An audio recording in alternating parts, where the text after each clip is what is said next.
त्याच्या हातामध्ये जे फलक आहे ते फलक तसे सांभाळून ठेवायचे आहे। सर्व माता भगिनींना सुद्धा विनंती आहे की आपले फलक आजूबाजूला न टाकता आपल्याला मोर्चामध्ये या फलकाचा उपयोग होणार आहे। जे असं उंच हात करून आपल्याला हे फलक दाखवायचे आहे जेणेकरून ह्या लोकांना शिक्षा झाली पाहिजे। म्हणून आपण हा न्याय मागण्यासाठी विभागीय आयुक्त सर्व समाज बांधवांना सप्रेम जय जिजाऊ जय संविधान। आज या पुरोगामी महाराष्ट्रामध्ये आज छत्रपती संभाजीनगर शहरामध्ये आपल्या या सोमनाथ सूर्यवंशी असतील किंवा संतोष भैया देशमुख असतील या दोन्ही बांधवांच्या परिवारांना आणि यांना न्याय देण्यासाठी आपण या मोर्चाचं आयोजन या ठिकाणी केलेलं आहे। आज खऱ्या अर्थानं या महाराष्ट्रामध्ये आज जनतेला सर्व समाज बांधवांना रस्त्यावर उतरावं लागते। याचं कारण आजचे गृहमंत्री पूर्णपणे निष्क्रिय ठरलेले आहेत। माझं आपल्या या चॅनलच्या माध्यमातून सर्व या समाज बांधवांना विनंती आहे की या गृहमंत्र्याचा राजीनामा आपण या ठिकाणी घेतला पाहिजे, कारण आजही आपल्या या दोन्ही कुटुंबाला आजचे गृहमंत्री न्याय देऊ शकलेले नाहीत। आज हे जे आरोपी आहेत हे जातीच्या मागे लपण्याचं काम करतायत, परंतु माझं आपल्या चॅनलच्या माध्यमातून सर्व जाती धर्मातील लोकांना सांगणं आहे की या पुरोगामी महाराष्ट्र आहे, 18 पगड 12 बलुतेदार लोकांना घेऊन चालणारा महाराष्ट्र आहे। या महाराष्ट्रामध्ये हे गुन्हेगार जातीचा आधार घेता कामा नये।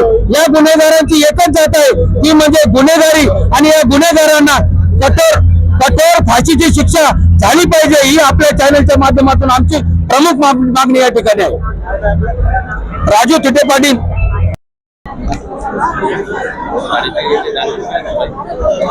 योगेश मसलगे पाटील, सामाजिक कार्यकर्ता। आज खरं तर हा लढा जो आहे तो माणुसकीचा लढा आहे।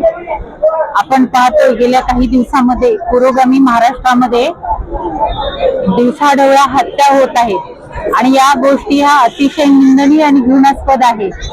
आमचा समाज बांधव संतोष देशमुख आणि सूर्यवंशी याची हत्या करण्यात आलेली आहे, त्याचा जाहीर निषेध करते।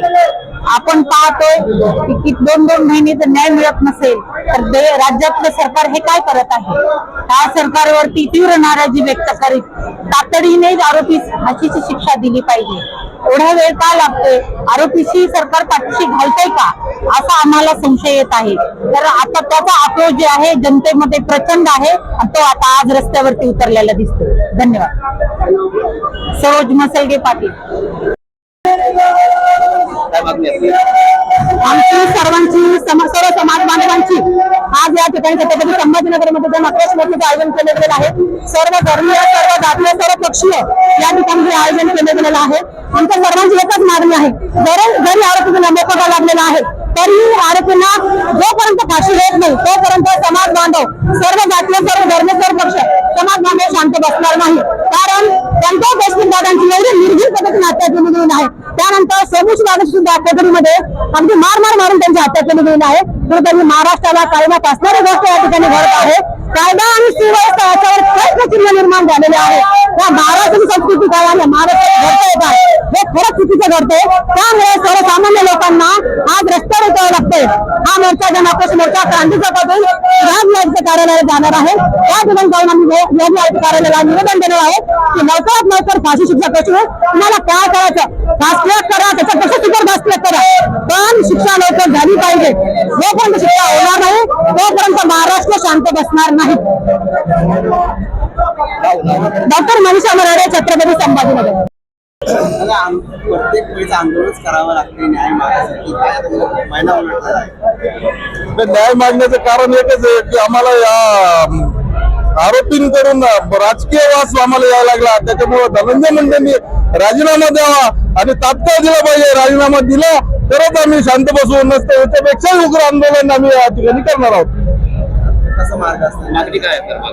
मागणी हीच आहे की आम्हाला आरोपींना फाशीची शिक्षा झाली पाहिजे आणि धनंजय मुंडेंनी राजीनामा दिला पाहिजे, नसता आम्ही उग्र स्वरूपाचे आंदोलन या ठिकाणी करणार आहोत। त्याच्यावर आज जी मस्साजोग येथील सरपंच संतोष देशमुख आणि परभणी येथील सोमनाथ भाऊ सूर्यवंशी यांची जी हत्या झाली आहे, या हत्येच्या पाठीमागे ज्यांना आज पावणे 2 महिने झाले अद्यापर्यंत न्याय मिळाला नाहीये, एक आरोपी अद्यापर्यंत फरार आहे। याचं कारण काय तर राजकीय हस्तक्षेप म्हणजे कोण, धनंजय मुंडेच्या पाठीमागे कोण असेल तर अजितदादा पवार। अजितदादा तुम्हाला आजही आमच्या सर्व बहुजन समाजाच्या वतीने तुम्हाला आज आमचा इशारा आहे, जर न्याय मिळत नसेल तर तोंडात देऊन न्याय घ्यायची हिंमत या बहुजन समाजामध्ये आहे. आणि येणारा काळ जर त्या आरोपींना फाशीची शिक्षा जर झाली नाही तर तुम्हाला आम्ही सोडणार नाही. काय त्याला काय मागणी वारंवार मोर्चे काढावा लागतात, एक महिना झालाय तरी अशी मागणी करतात. यामध्ये मोर्चे यासाठी काढावे लागतात की आरोपींचा जो काही त्या ठिकाणी त्यांची पाठराखण करण्याचा प्रयत्न जो काही चालू आहे आणि सरकारनं वेळोवेळी त्या ज्या SIT असेल CID असेल याच्यामध्ये बदल करावे लागत आहेत. यामधून एकच निदर्शनास येतं की या पाठीमागे फार मोठं षडयंत्र आहे आणि संतोषराव देशमुख यांची हत्या ही कुठल्याही प्लॉटच्या वादातून पैशाच्या व्यवहारातून झालेली नसून ही हत्या ते एका सर्वसामान्य लोकांना वाचवण्यासाठी आपल्या गावाला संरक्षण देण्याच्यासाठी ते समोर आले होते आणि गुंडांना त्यांनी हाकलून लावलं.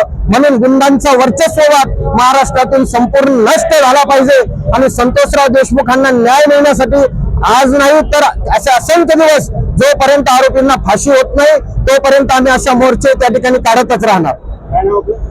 छत्रपती शिवराय प्रतिष्ठानच्या वतीने आम्ही सर्व आंदोलनात या ठिकाणी सहभागी आहोत. अरुण पिंपळे मी संस्थापक आहे. आंदोलन करावं लागेल, लॉंग मार्च सुद्धा काढण्यात आहे. सर्वप्रथम सगळ्यांना जय शिवराय. आरोपी कुठलाही असला, गुन्हेगार कुठलाही असला त्याला जात ही नसती. आरोपी हा आरोपी असतो. जे संतोष देशमुखला मनुष्यपणे मारहाण केली, त्यांची हत्या केली तर आरोपींना ही कायद्याने शिक्षा झालीच पाहिजे ही आमची सर्वप्रथम मागणी आहे. त्यासाठी सकल संभाजीनगर जिल्हा मराठा समाज एकत्र आलेलो आहे. तरी ज्या राजकीय वादातून त्यांची हत्या झाली, जी त्या गुन्हेगाराला पाठीशी घालतात त्यांना कठोर शिक्षा झाली पाहिजे. त्यांच्या पाठीमागं कोण आहे कोण नाही त्याचा तपास झाला पाहिजे. त्या आरोपींना फास्ट्रॅक कोर्टात केस चालवून त्या आरोपीला लवकरात लवकर फाशी झाली पाहिजे. कोणीही राजकारणी असो, कायद्यासमोर माणूस हा समान असतो. आरोपीला कुठले नाही अजून देखील असं आहे की आज जे सत्तेवर आलेले आहे सत्तेचा माग आहे. याला माणूस घरासारखं मारून टाका असं वाटतंय त्याला आणि रस्त्याच्या उतरावं लागतं. त्यामुळे जे न्याय देणारे जे सरकार आहे, जे चोरीचा सरकार आहे, न्याय आम्ही मागून थकले त्याच्यामुळे रस्त्यावर उतरावं लागतं. आणि माझं एक म्हणणे, दलित भावंड असो, मराठी बांधव असो, जे आपले देशमुख भाऊ मेले, जे सूर्यवंशी भाऊ मेले, त्यांना आपल्याला रस्त्यावर उतरून न्याय मागावा लागतं. हे दुर्दशेची बातमी आहे. मराठा समाजाचे 200 आमदार असताना आपल्याला रस्त्यावर ही दुर्दशा आपली